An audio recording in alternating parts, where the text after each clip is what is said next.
وعلیکم السلام ورحمۃ اللہ۔ یہ سوچ بڑی مبارک سوچ ہے بھائی، یہ احساس بہت مبارک احساس ہے۔ دیکھیے، آپ کہہ رہے ہیں 22 کروڑ عوام اب کیا کرے۔ 22 کروڑ عوام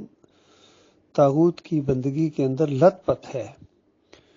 تو 22 کروڑ عوام جو ہے نا، پہلے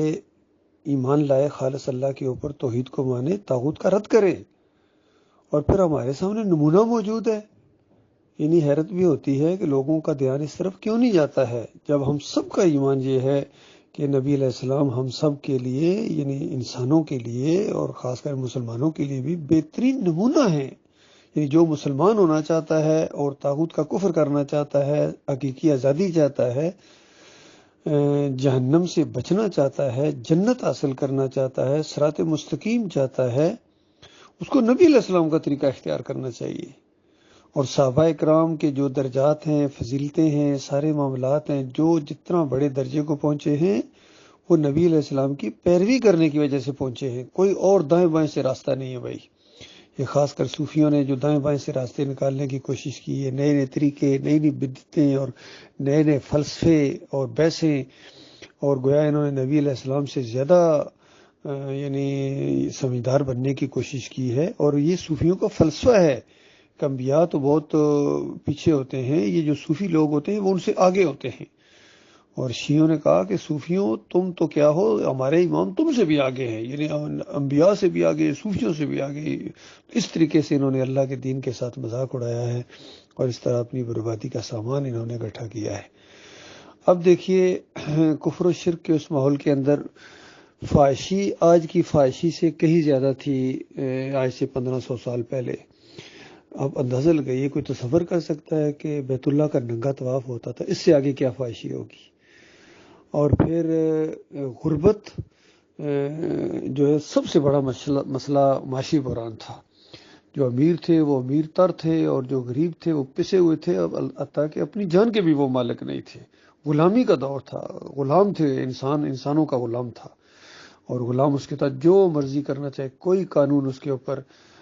لاگو نہیں ہوتا تھا، تاکہ اگر وہ اذیت اور سزا دے رہا اس کو سخت، تو اس وقت وہ خریدا بھی نہیں جا سکتا، یعنی کوئی اس کو چھڑا بھی نہیں سکتا ہے۔ تو آج رونا رویا جاتا ہے کہ ہم غلام ہیں، پولیس ہمارے اوپر تشدد کرتی ہے، رنجت کرتی ہے، نامعلوم افراد ہمارے اوپر وہ یہ کرتے ہیں، یہ ساری چیزیں، اور ہمارا علاقہ ایک یعنی دایاں بازو کاٹ دیا گیا، مشرقی پاکستان کو بنگلہ دیش بنا دیا گیا، اور یہ سیاسی لوگوں نے اور سب نے مل کے یہ سارے معاملات کیے ہیں، روٹی کپڑا مکان کے انہوں نے لالچ اور جھانسے دے کے کبھی انہوں نے نظام مصطفیٰ کا خواب دکھایا ہے، اور کبھی انہوں نے جناب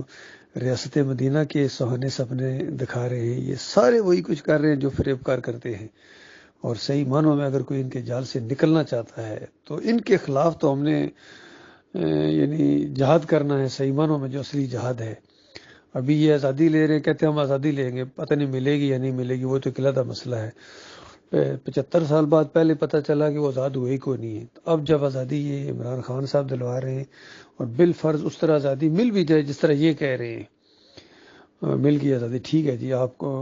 وہ حقیقی آزادی مل گئی جس کو آپ حقیقی کہہ رہے ہیں، میں تو اس کو حقیقی غلامی کہتا ہوں۔ میں تو وہ رجیم چینج ہے، یعنی آقاؤں کا رجیم چینج ہے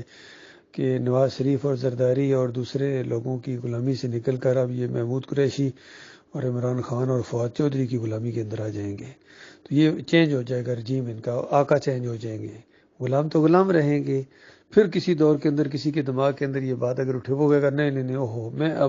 اصلی آزادی تو میں، پھر کتنے مریں گے؟ اب اس حقیقی آزادی میں پتہ نہیں کتنے مریں گے، اس سے پہلے جب آزادی لی تھی تو کتنے لوگ مرے تھے بتائیے۔ تو یہ کب تک یہ فراڈ ہوتا رہے گا انسانوں کے ساتھ؟ اور جب یہ حقیقی آزادی لے کے ایک مدینہ ریاست اپنے خیال سے بنا چکیں گے تو پھر کیا کریں گے؟ پھر یہ مزاروں کے سامنے رکوع کریں گے، سجدے کریں گے، عرس اور میلے کریں گے، پیروں کی پنڈلیاں دبائیں گے، امام زامن باندھیں گے، لیالی مدد کے پٹے باندھیں گے، نعرہ حیدری لگائیں گے، نعرہ رسالت یا رسول اللہ مدد پکاریں گے، کیک کاٹیں گے خود جا کے پرائم منسٹر صاحب۔ اور تو بتائیے پھر اس کے بعد مومن کیا کریں گے؟ تو مومنوں کو پھر ان کے خلاف جہاد کرنا پڑے گا، توحید کی دعوت دینی پڑے گی اسی انداز سے جس طرح محمد صلی اللہ علیہ وآلہ وسلم نے مکہ کے اندر دعوت دی تھی۔ تو میں اصل میں یہ کہہ رہا ہوں کہ بعد میں جو کرنا ہے جن لوگوں نے، تو ابھی کرو نا۔ ایمان عقیدے کی بات کرو، توحید کی دعوت دو، اس راستے میں جو مرتا جائے گا جنت الفردوس میں، جو مرتا جائے گا جنت الفردوس میں۔ اور آج یہ جو جمہوریت کی وجہ سے اور ملک کی وجہ سے یا قوم کی وجہ سے ایک ایمان عقیدے کی بات نہیں ہے، بازار چل رہے ہیں، کھوٹی کھری کرنے والے موجود ہیں، داتا صاحب موجود ہیں، کہتا ہے داتا صاحب جا کے، ہم وہ داتا علی اجمیری صاحب جنہوں نے دین کی بڑی خدمت کی ہے، وہاں جا کے ریلی سے ان کا دین کی خدمت کی ہے، کشف الماجوب پڑھی ہے، کفر و شرک کی کتنی کہانیاں ہیں، اور ایسے ایسے الزامات ہیں انبیاء کے اوپر کہ رشدی بھی شرمائے، یہ اور سارے یہ وحدت الوجود، وحدت الشہود، مشرکانہ عقیدوں کی بھرمار ہے اس کے اندر۔ شاہ ولی اللہ کی کتابیں اٹھائیں، مجدد الافسانی کی کتابیں اٹھائیں، محی الدین چشتی کی اٹھائیں کتابیں، عبد القادر جیلانی کی اٹھائیں، جو بھی اٹھائیں گے ایک ہی انداز ہے، ایک ہی رنگ ہے ان کے اندر، اللہ کے دین اور توحید کے یہ دشمن ہیں، اور یہ ان کا علیحدہ ایک دین ہے جس کے اندر پیری مریدی ہے، عرس اور میلے ہیں، تعویذ گنڈے ہیں، پھر یہ ان کا جمہوریت کا سارا نظام ہے جو اس کو سپورٹ کرتے ہیں۔ تو بتاؤ کیا کرو گے؟ تو یہ معاملہ ہے بھائی، اس طاغوت سے اگر ٹکر لینی ہے تو توحید کی دعوت اٹھاؤ اور اس راستے میں ماریں کھاؤ اور جیلوں میں جاؤ، اور جو بھی بیت جائے، کچھ ہو جائے، اللہ سے ہم آزمائشیں نہیں مانگتے ہیں، اپنے مالک کی پناہ مانگتے ہیں آزمائشوں سے، لیکن مالک کا یہ سنت یہی ہے کہ جو بھی اس توحید کی آواز کو اٹھائے گا۔ صحابہ اکرام نے جب ساتھ دیا تھا، اور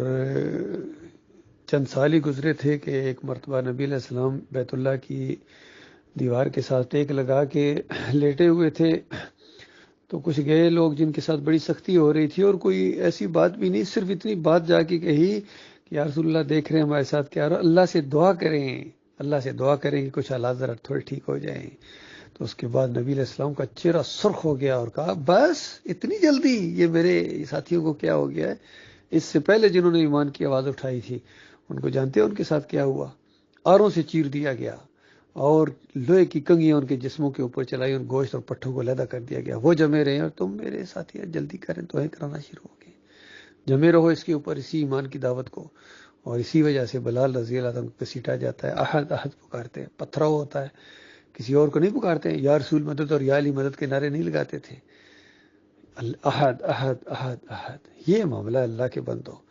یہ دعوت اٹھاؤ اگر صحیح معنوں میں ذرا برابر عقل دماغ کام کر رہی ہے اور قرآن کی کچھ ہوا لگی ہے، ایمان عقیدے کی اور اسلامی تاریخ سے اگر کچھ واقفیت ہے اور سنت کا کچھ شوق ہے، صحیح معنوں میں سب سے بڑی اور پہلی سنت یہ ہے اللہ کی وحدانیت کو ماننا، یہ سنت ہے۔ اور پھر دوسری سنت یہ ہے کہ اس کے اوپر جم جاؤ، تیسری یہ اس کو پھیلاؤ، اس کی تبلیغ کرو۔ یہ اس انداز سے انبیاء اٹھتے رہے، اور آخری نبی محمد صلی اللہ علیہ وسلم کا تو یہی طریقہ ہے۔ یہ جو انقلاب آئے گا صحیح معنوں میں اللہ لائے گا جب چاہے گا، لیکن ہمیں جو اللہ نے ذمہ داری اپنے ماننے والوں کو دی، اپنے غلاموں کو، اپنے بندوں کو، یہی ہے کچھ ہو جائے،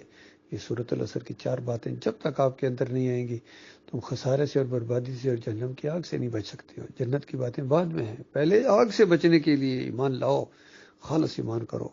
اور پھر عمل صالح جتنے ہیں، صلات ہے، صوم ابھی آ رہا ہے، رمضان کا مہینہ، یہ صرف مومنوں کے لیے ہے، یہ بریلویوں دیوبندیوں والے دیسوں کے لیے تھوڑا ہی ہے، یہ تو شرک کے اندر ڈوبے ہوئے ہیں، جس طرح جماعت اسلامی کا شرک میں نے ابھی بیان کیا ہے، تنظیم اسلامی کا، سب ایک ہی کشتی کے مسافر ہیں، کوئی ایک بھی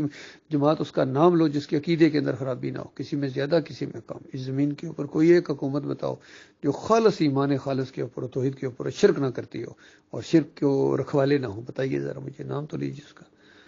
اللہ تعالیٰ غور و فکر کرنے کی توفیق عطا فرمائے۔